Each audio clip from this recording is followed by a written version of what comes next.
भगवान भगवत गीता में कहते हैं कि मनुष्य को चाहिए कि अपने मन की सहायता से अपना उद्धार करे और अपने को नीचे न गिरने दे। ये मन बद्ध जीव का मित्र भी है और शत्रु भी है।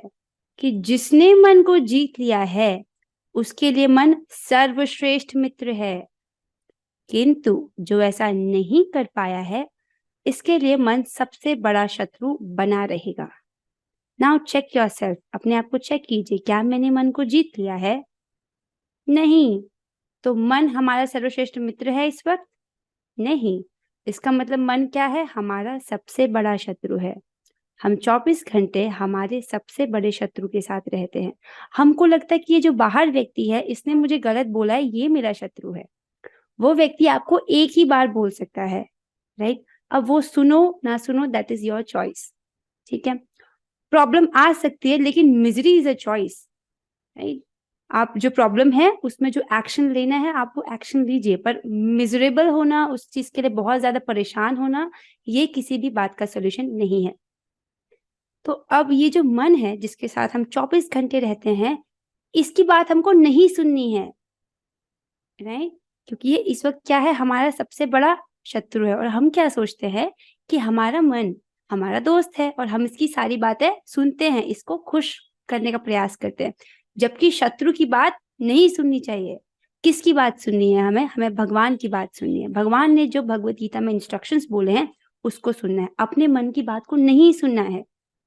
तो जब मन हमको परेशान करे, अरे थोड़ा और सोने दो, या मेरा मन कर रहा है कि मैं बाहर जाके ये खा लूं, या वॉट एवर जो भी मन डिमांड करता है, आचार्य जन क्या बोलते हैं कि रात को सोते वक्त मन को 2 झाड़ू मारने चाहिए और सुबह उठते हैं जब मन को 2 जूते मारने चाहिए। अर्थात जो मन की डिमांड्स हैं उनके पीछे नहीं भागना चाहिए। उसको इस प्रकार से, जैसे एक छोटे से बच्चे को समझाते हैं हम, उस प्रकार से अपने मन को नहीं समझे तो डांट डपट की किसी तरह से वो बात, हमें जो भगवान की इंस्ट्रक्शंस है उनको फॉलो करना है। एक्चुअली हमें एक फर्स्ट क्लास के बच्चे से सीखना चाहिए कि कैसे एक फर्स्ट क्लास स्टूडेंट बना जाए। एक पहले फर्स्ट क्लास के बच्चे से सीखो कि कैसे एक फर्स्ट क्लास स्टूडेंट बनते हैं। जो फर्स्ट क्लास का बच्चा है उसको क्या क्लास में जाना अच्छा लगता है?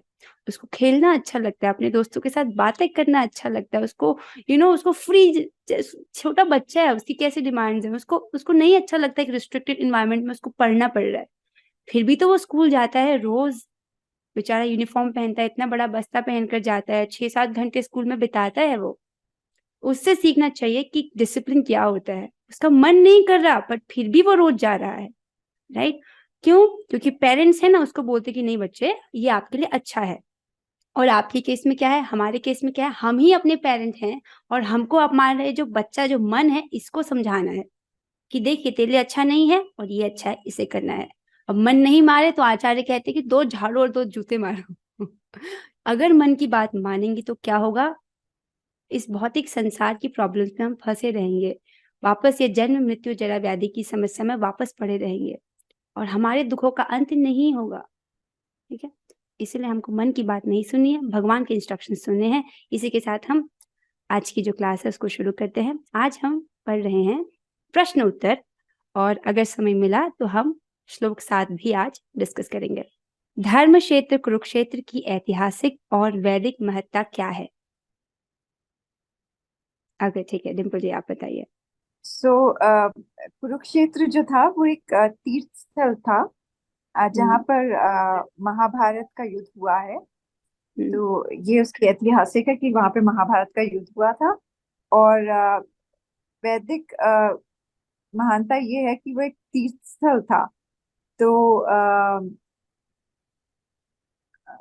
हाँ, जहाँ ये पर देवता लोग जो थे उनके लिए भी वो पवित्र स्थान था, वहां पर बड़े बड़े यज्ञ हुआ करते थे। वेरी ब्यूटीफुल आंसर, बहुत सुंदर। Next question. धृतराष्ट्र जन्म से अंधा था किंतु वह आध्यात्मिक दृष्टि से भी अंधा था, ऐसा क्यों कहा गया है? वो आध्यात्मिक दृष्टि से अंधा था क्योंकि वो धर्म की बातें नहीं मानता था। अपने पुत्र, क्या बोलते हैं, पुत्र के प्यार में ज्यादा फंसा हुआ था। और उसको पता था कि मैं पांडवों के साथ बुरा कर रहा हूँ, लेकिन फिर भी वो पुत्र मोह में अ, फंस के उनके साथ वो अन्याय कर रहा था। बहुत सुंदर, बहुत सुंदर। और यहाँ तक कि ये प्रॉब्लम उसको दिख रही थी, वो सिर्फ पिता नहीं था, वो एक राजा अच्छा। था, उसकी राजा की राजा जिम्मेदारी था। थी। और आपको पता है जो ये जो घटना है भारतवर्ष की है, ग्रेटर इंडिया। तब एक राजा जो हस्तिनापुर में बैठा रहता था, वो पूरे पृथ्वी पर जितने भी राज्य उसको कंट्रोल करता था। तो वहां पर उस पोजीशन पर धृतराष्ट्र थे, और वो पुत्र मुंह में पड़े थे। बहुत सुंदर उत्तर आपने बताया। और इसकी वजह से जो उचित निर्णय है, सही डिसीजन नहीं ले पा रहे थे, इनडिसीजन, राइट। अब वो नहीं निर्णय ले पा रहे थे, उनके पास बहुत अच्छे एडवाइजर्स भी थे। भीष्म पितामह है, विदुर जी है, व्यासदेव जी हैं, सब लोग इनको आके समझाते हैं, इवन कृष्ण भी आके समझाते हैं, तो भी धृतराष्ट्र नहीं समझते हैं, राइट। हमको धृतराष्ट्र से ये चीज सीखनी है कि इनडिसीजन वाली प्रॉब्लम में ना फंसे, कि जब कोई प्रॉब्लम है, ठीक है, उसको सोल्यूशन, उसके लिए हमको सॉल्यूशन निकालना चाहिए उसका। नहीं समझ आए तो अपने जो एडवाइजर्स है, अपने से सीनियर जो है, उनसे एडवाइस लेनी चाहिए। और धृतराष्ट्र की तरह एकदम इनएक्टिव होकर नहीं बैठना चाहिए कि जैसा चल रहा है चलने दो, he was in the mode of जैसा चल रहा है चलने दो। ऐसा हमको नहीं करना है। That is a big lesson from Dhritarashtra, कि हमको धृतराष्ट्र नहीं बनना है। Okay, now that's a very good answer, आपने बहुत सुंदर उत्तर दिया। नेक्स्ट वन, संजय हस्तिनापुर में बैठे बैठे किस प्रकार युद्ध भूमि में हो रही घटनाओं को देखने में सक्षम थे? व्यास देव जी ने उनको ये क्या बोलते हैं, एबिलिटी दी थी, ताकि वो धृतराष्ट्र जी जो अंधे अंधे थे उनको बता सकें कि युद्ध में क्या हो रहा है। बहुत सुंदर। उन्होंने संजय जो थे, व्यास देव के शिष्य थे, उन्होंने उनको दिव्य दृष्टि प्रदान की थी, जिससे वो भूत भविष्य वर्तमान सब देख सकते थे, नहीं। और क्योंकि उनको व्यास देव का आशीर्वाद था, तो वो राग और द्वेष से ऊपर उठे हुए थे। अब कोई अगर राजा का नौकर है, तो चापलूसी के लिए ऐसे भी शब्द बोल सकता है जो राजा को प्रिय हो, लेकिन क्योंकि वो व्यासदेव के शिष्य हैं, उनको ये आशीर्वाद प्राप्त है, तो वो ये जो राग और द्वेष से ऊपर है, तो वो जो जो हो रहा है उसको यथावत बोल पाएंगे। बहुत सुंदर, that is the exact answer, very good. Next one, Duryodhan की सेना पांडवों की सेना से बड़ी थी, फिर भी पांडवों की सेना को देखकर दुर्योधन भयभीत हो गया। इससे हमें क्या शिक्षा प्राप्त होती है? दुर्योधन की सेना पांडवों से बड़ी थी, लेकिन पांडवों की सेना में बड़े बड़े महारथी थे, जैसे भीम, अर्जुन, और जो जो भी नाम मुझे याद नहीं है, सब लोग हम्म, थे। हम्म। फिर भी, और दूसरा, दुर्योधन थोड़ा सा, उसे पता था वो अधर्म के रास्ते पे चल रहा है, तो अंदर से वो कॉन्फिडेंट नहीं था कि हम लोग इनसे जीत जाएंगे।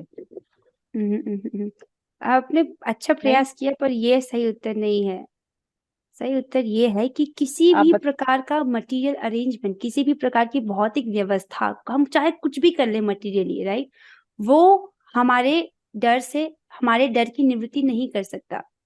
जब तक व्यक्ति भगवान का आश्रय नहीं लेता है, तब तक वो मटेरियली अपने आप को कितना भी सिक्योर करने का प्रयास करे, वो ये फियरलेस वाली फीलिंग उसको नहीं आ सकती है। तो Duryodhan material point of view से बड़ी सेना है, राइट, पर वो भयभीत है, क्योंकि किसी भी प्रकार का भौतिक व्यवस्था, किसी भी प्रकार की मटेरियल अरेंजमेंट हमारे भय की निवृत्ति नहीं कर सकता है, केवल भगवान का आश्रय कर सकता है। पांडव भगवान के आश्रय में है, कृष्ण के आश्रय में है, इसीलिए उनको बिल्कुल डर नहीं है, राइट। भगवान बहुत बड़े व्यक्ति है, वो चाहे तो वो एक ही संकल्प से सबको, ये कौरवों को हरा सकते हैं, लेकिन वो चाहते हैं कि ये अर्जुन है, ये निमित्त बने। दैट इज वेरी गुड, पर अच्छा प्रयास था, but that is not the right answer, right. भगवान का आश्रय हमको निर्भय बनाता है। नेक्स्ट क्वेश्चन, दुर्योधन, क्या शिक्षा मिलती है? हमको ये शिक्षा मिलती है कि किसी भी प्रकार की भौतिक व्यवस्था, हम अपने आप को मटेरियली कितना भी सेव कर ले, you buy a health insurance for yourself, आप बहुत बढ़िया जॉब कर लीजिए, सब कुछ एक बहुत अपने आप को बहुत अच्छे से मटेरियली बहुत हम सशक्त कर सकते हैं, लेकिन इन सब के होने के बावजूद भी हमारा जो डर है उसकी निवृत्ति नहीं हो सकती है। हमारा डर जो है वो जाएगा नहीं, जब तक हम भगवान का आश्रय नहीं लेंगे। समझना, ये है इसकी शिक्षा, कि जब तक हम भगवान का आश्रय नहीं लेते हैं, तब तक हमारा डर से छुटकारा प्राप्त, हमको डर से छुटकारा तब तक प्राप्त नहीं होगा। पांडवों की सेना भले कम है, क्योंकि उन्होंने भगवान का आश्रय लिया है, इसीलिए उनको बिल्कुल भय नहीं है। कौरवों को भय है। पूरे श्लोकों में देखेंगे कहीं पर भी ये मेंशन नहीं आता है कि पांडव डर गए हों। इवन जब वो वनवास में जाते हैं, उनके पास कुछ नहीं होता है, उस वक्त भी वो लोग धैर्य नहीं खोते, बिल्कुल भी भयभीत नहीं होते, क्योंकि जो भगवान का भक्त होता है वो हर स्थिति में फिक्स्ड रहता है। चाहे वो कैसा भी राग और द्वेष, कैसे भी द्वंद्व हो जीवन के, वो फिक्स्ड रहता है। तो ये भगवान की भक्ति करने का लाभ है। तो भगवान का आश्रय हमको लेना चाहिए, ये शिक्षा हमको मिलती है। जब तक हम भगवान का आश्रय नहीं लेंगे, तब तक हम इस जगत में जैसे जानवर भयभीत रहते हैं, उसकी तरह भय से ग्रसित होकर रहना पड़ेगा। ठीक है, नेक्स्ट वन। दुर्योधन द्रोणाचार्य के किस दोष को इंगित करना चाह रहा था? आई थिंक दो चीजें मुझे जब मैंने पढ़ा था तो मुझे दो चीजें लगी थी, पर मुझे पता नहीं कौन सी करेक्ट है। आप पहला कोशिश तो कीजिए, ये प्रयास कीजिए। कि जो द्रोणाचार्य थे, उन्होंने धृष्टद्युम्न को क्या बोलते हैं, शिक्षा दी थी। शिक्षा दी थी, वॉरफेयर की शिक्षा दी थी, जबकि उनको पता था कि ये ये मेरा वध करेगा करेगा अल्टीमेटली। ठीक है। तो और प्लस उनके और भी जो उनके प्रिय स्टूडेंट्स थे, जैसे पांडव। अर्जुन, पांडव पुत्र, वो सारे उस युद्ध में थे और दूसरी ओर से लड़ रहे थे। तो दुर्योधन यही बताने की कोशिश कर रहा था कि आप सॉफ्ट हार्टेड ना हो जाना वॉर करते हुए, ये क्योंकि आपके बहुत स्टूडेंट्स जो हैं वो आपके दूसरी ओर से लड़ रहे हैं। बहुत सुंदर, एकदम perfect answer, very good answer. So यही तो कहना सिक्स चाह का रहे भी थे। आंसर हो गया ना, सिक्स का भी तो ये है। नहीं, sixth is little different, little different. एकदम सही आपने उत्तर दिया। तो ये देखिए, दुर्योधन जो है ये बहुत बेकार मेंटालिटी है, हमको इस प्रकार का नहीं होना। अपने अपने टीचर से बात ऐसे नहीं कर सकते हम। तो ये भी second lesson that we get कि हमको दुर्योधन जैसी मेंटालिटी की अगर हम हैं तो वैसी मेंटालिटी छोड़नी पड़ेगी। अगर इस प्रकार की एरोगेंट मेंटालिटी है तो हम कुछ आगे नहीं बढ़ सकते। So very good answer, very good answer. Next one. Dronacharya ये जानते थे कि धृष्टद्युम्न आगे चलकर उनकी मृत्यु का कारण बनेगा, फिर भी उन्होंने धृष्टद्युम्न को सारे सैन्य रहस्य प्रदान किए। क्यों प्रदान किए? That is the question. बताते, हाँ, बताइए। वो उनके गुरु थे और गुरु का क्या बोलते हैं, अपना कर्तव्य। अपना कर्तव्य, कर्तव्य। गुरु का कर्तव्य निभाया। हम्म। और वो उनसे पता लगता है कि वो इतने दयावान थे, हालांकि उनको पता था कि ये बड़ा मतलब युद्ध करेगा तो मेरे को मेरा मृत्यु दे देगा, लेकिन फिर भी उसने अपना गुरु धर्म निभाया और उनको सारे सैन्य रहस्य प्रदान किए। बहुत सुंदर, बहुत सुंदर। आपके अच्छा उत्तर है। इसमें एक और पॉइंट मैं ऐड करना चाहती हूँ कि जो द्रोणाचार्य हैं ये ब्रह्म ज्ञानी थे। ब्रह्म ज्ञानी अर्थात जो अपनी आत्मा और शरीर का भेद जानता है, उसको ब्रह्म ज्ञानी कहते हैं। जो समझता है कि मैं शरीर नहीं हूँ, मैं आत्मा हूँ, इस अनुभव तक पहुंच गया, उसको ब्रह्म ज्ञानी कहते हैं। तो वो जानते थे कि शरीर तो नश्वर है, मृत्यु तो ये तो नष्ट होता ही है। अभी ये दृष्टिद्युम्न नहीं मारेगा तो किसी और कारण से मेरा शरीर नष्ट हो जाएगा, आत्मा तो नहीं मरती है। तो उनको पता था कि जब मृत्यु आनी ही है, ये तो होनी ही है, तो मैं इस चीज के लिए, जो चीज निश्चित है, उसके लिए अपने कर्तव्य से कैसे पीछे हट जाऊं। That is very intelligent, very intelligent. तो इसीलिए वो उन्होंने अपने कर्तव्य को निभाया, क्योंकि वो ज्ञानी व्यक्ति है। अब यहीं पर जो असुर लोग होते हैं वो क्या करते हैं, वो भयभीत हो जाते हैं। जैसे कंस का उदाहरण आता है ना, उसको जब पता चला, जब आकाशवाणी होती है कि देवकी का 8वां पुत्र तुम्हारा वध करेगा, तो वो देवकी उसी की बहन होती है, उस देवकी की शादी का दिन होता है, सब बातें भूल के तलवार लेके देवकी को मारने के पर तुल जाता है। That's the difference, how an intelligent person react and how a foolish person, एक मूर्ख व्यक्ति कैसे रिएक्ट करता है। Very good answer. Next one. Duryodhan ने पांडवों की सेना का निरीक्षण करते हुए भीम का नाम अर्जुन से पहले क्यों लिया? धीमा अर्जुन समायुधि, ऐसे था ना? ओह नाइस आवाजी। ओके, बताइए।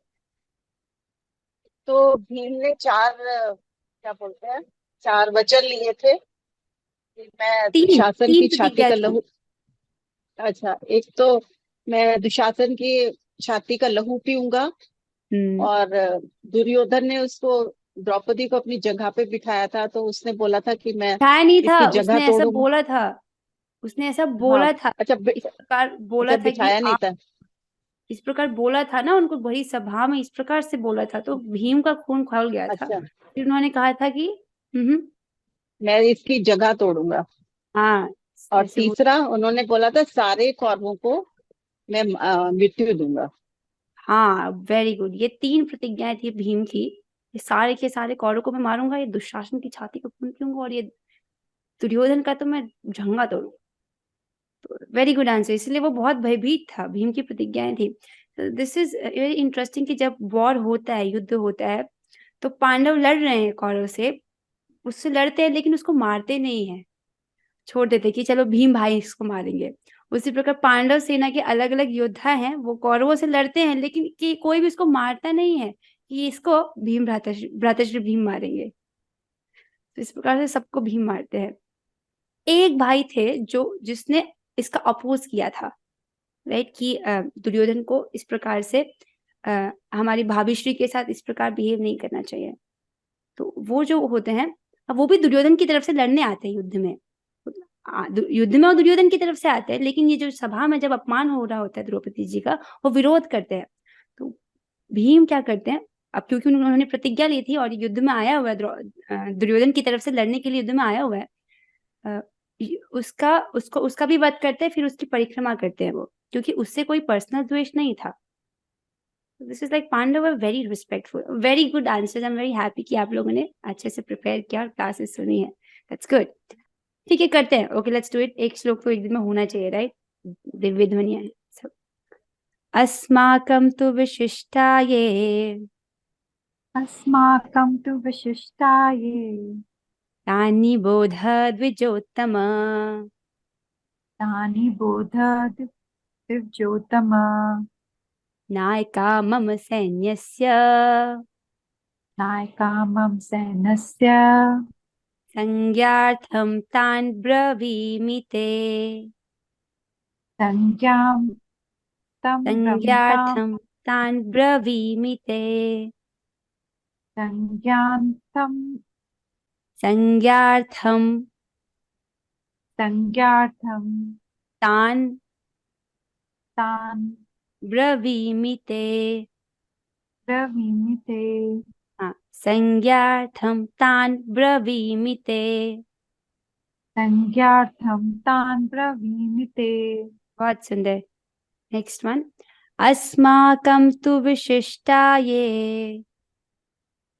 अस्माकं तु विशिष्टाये तानि बोध द्विजोत्तम, तानि बोध दिव्योत्तम, नायका मम सैन्यस्य नायका मम सैन्यस्य नायका मम सैन्यस्य नायका मम सैन्यस्य संज्ञार्थं तान् ब्रवीमि ते। संज्ञार्थं तान् ब्रवीमि ते। अस्माकं तु विशिष्टाये अस्माकं तु अस्माकं तु विशिष्टाये विशिष्टाये तानि बोध द्विजोत्तम, तानि बोध तानि बोधति तो ज्योतमा, नायका मम सैन्यस्य नायका मम नायका मम सैन्यस्य सैन्यस्य संज्ञार्थं तान् ब्रवीमि ते। संज्ञार्थं तानि। संज्ञार्थां ब्रवीमि ते। तो दुर्योधन, अभी तक उसने पांडवों की सेना का निरीक्षण किया और पांडवों के महारथियों के कुछ नाम उन्होंने अ, अपने आचार्य द्रोण को बताए। अब वो कह रहा है कि अब मैं आपको अपनी सेना के विषय में बताता हूँ। दुर्योधन कहता है, किंतु हे ब्राह्मण श्रेष्ठ, द्विजोत्तम मतलब द्विजों में उत्तम, ब्राह्मणों में श्रेष्ठ, ब्राह्मण श्रेष्ठ। हे ब्राह्मण श्रेष्ठ, आपकी सूचना के लिए मैं अपनी सेना के उन नायकों के विषय में बताना चाहूंगा जो मेरी सेना को संचालित करने में विशेष रूप से निपुण है। कहने का अर्थ है, हे ब्राह्मण श्रेष्ठ, अब मैं आपकी जानकारी के लिए अपनी सेना के जो लीडर्स है, अपनी सेना के जो नायक है, उनके विषय में आपको बताऊंगा जो बहुत निपुण हैं, सेना को संचालित करने में निपुण है विशेष रूप से। अब यहाँ पर दुर्योधन की पॉलिटिक्स देखिए। पहले दुर्योधन द्रोणाचार्य को ब्राह्मण श्रेष्ठ कहते हैं, यानी द्विजोत्तम, आप तो श्रेष्ठ हैं, ब्राह्मणों में श्रेष्ठ हैं। और फिर कह रहे हैं कि आप मेरी बात सुनिए, आपकी सूचना के लिए मैं आपको बता दूं कि हमारी सेना में इतने बड़े बड़े योद्धा हैं। क्या द्रोणाचार्य को पता नहीं है कि कौरवों की सेना में कौन कौन योद्धा है? पता है। क्या द्रोणाचार्य को पता नहीं कि पांडव की सेना में कौन कौन योद्धा है? पता है। द्रोणाचार्य तो शिक्षक रह चुके हैं, तो ये सबकी जरूरत क्या है? कोई जरूरत नहीं है। द्रोणाचार्य तो सारे सबको जानते हैं, इतने महान योद्धा हैं वो। तो दुर्योधन को बहुत डर लगा हुआ है और अपने डर को छुपाने के लिए वो सब ये सब चीजें कर रहा है। तो कह रहा है, हे ब्राह्मण श्रेष्ठ, आपकी सूचना के लिए, आपकी इंफॉर्मेशन के लिए अब मैं बता दूं कि हमारी सेना में भी बड़े बड़े नायक हैं, तो अब आप उनके बारे में जानिए। ये कौन से सेना नायक हैं उनके विषय में हम अगली क्लास में पढ़ेंगे। और लेट्स डू द हरे कृष्णा महामंत्र 3 times. Let's do it together. हरे कृष्णा कृष्णा कृष्णा हरे हरे, हरे राम राम राम हरे हरे। हरे कृष्णा कृष्णा कृष्णा हरे हरे, हरे राम राम राम हरे हरे। हरे कृष्णा कृष्णा कृष्णा हरे हरे, हरे राम राम राम हरे हरे। श्रीमद् भगवद गीता की जय, श्री प्रभुपाद की जय। और glories to Shri Guru Gauranga. Hare Krishna.